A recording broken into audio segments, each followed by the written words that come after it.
রক্তের সম্পর্ক সবসময় আপন হয় না। কারণ অনেক সম্পর্ক আত্মার চেয়ে স্বার্থ বড় হয়ে যায়। আর আপনজনই পর হয়ে দাঁড়ায়। হ্যালো এভরিওয়ান, আসসালামু আলাইকুম। সবাই কেমন আছেন? আশা করি সবাই ভালো আছেন। আলহামদুলিল্লাহ, আমিও আমার পরিবার সবাই ভালো আছি। আমার নতুন আরেকটি ব্লগে আপনাদের স্বাগতম। ছুটির দিনগুলোতে তো আমাদের ব্যস্ততা থেকেই যায়। এই মিষ্টি রোদ, বৃষ্টি আর সারাদিন ঠান্ডা ঠান্ডা ভাব, শীতের আভাস যেন চলে এসেছে। এই বৃষ্টিটাই যেন দিয়ে যাবে শীত। তাই মনে করলাম বাসাটা একটু পরিষ্কার করে নেই। সকাল সকাল রান্নাটা উঠিয়ে দিয়েছি। আজ তেমন কিছু রান্না করব না। কারণ আজকে একটু বাসাটা পরিষ্কার করব। বাসাটা উপর থেকে একটু পরিষ্কার করে নিব। আর যেহেতু ছুটির দিন, ওর বাবা তো বাসায় থাকবে। তাই ওর বাবাকে বললাম একটু উপরে ঝুলগুলো পরিষ্কার করে দিতে। আর আমি যত কাজ আছে সেগুলো পরিষ্কার করতে লাগছি। এগুলো তো প্রায় সপ্তাহে একদিন করাই লাগে। আর উপরের গুলো তেমন পরিষ্কার করা লাগে না। বাসায় যেহেতু বাচ্চারা আছে, এই জন্য ওরকম ভাবে কাজ করাও যায় না। একজন বাচ্চা সামলায় তো আরেকজন কাজ করা লাগে।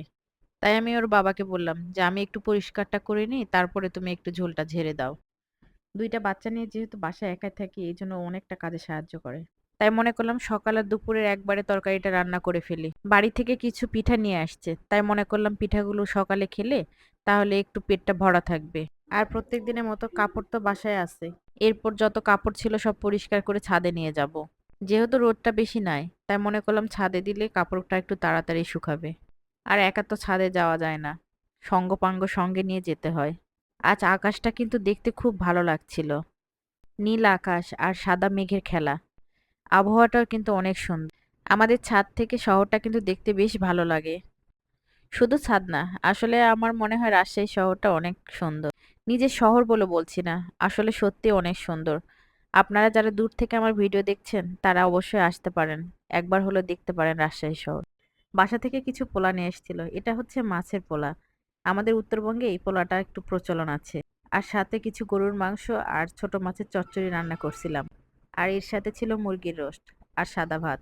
যেহেতু সকালে খাওয়া হয়নি, অনেকটা বেলা হয়ে গেছিল, তাই মনে করলাম তাড়াতাড়ি খাবারটা খেয়ে নেই। বাচ্চাদের খাওয়াই তারপরে আমি নিজে খাবারটা খেয়ে নিলাম। আর বিকেলে নাস্তার জন্য ছোলাটা রান্না করছিলাম। ছোলাটা আমার আগে থেকে সিদ্ধ করা ছিল, তাই মনে করলাম একটু ভেজে নিলে হবে।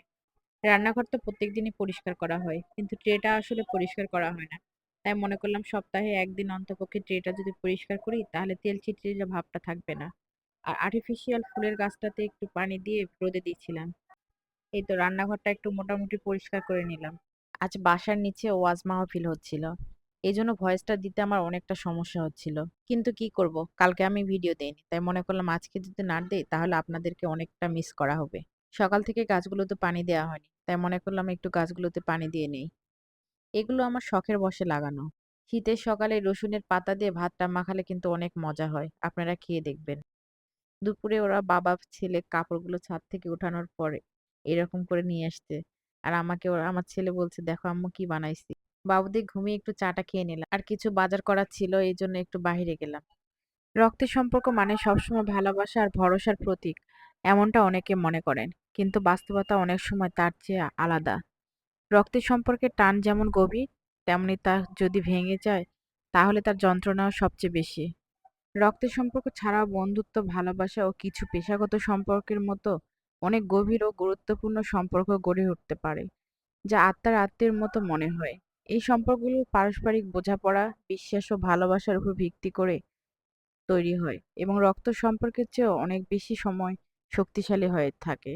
এই সম্পর্কে কোনো নির্দিষ্ট নাম থাকে না। এমনই কিছু সম্পর্কের সাথে প্রতিনিয়ত আমাদের চলাফেরা করা লাগে, আজও তার ব্যতিক্রম না। কিছু সম্পর্কে এত গভীরতা হয় অল্প সময়ে তা আপন হয়ে যায়। তাই তো বাজার শেষ করে এক ভাবির সঙ্গে দেখা করতে বাবুরা খেলছিল আর আমরা গল্প করছিলাম। এই তো আজকে এই পর্যন্ত, দেখা হবে অন্য কোনো ভিডিওতে। সবাই ভালো থাকবেন। আসসালামু আলাইকুম।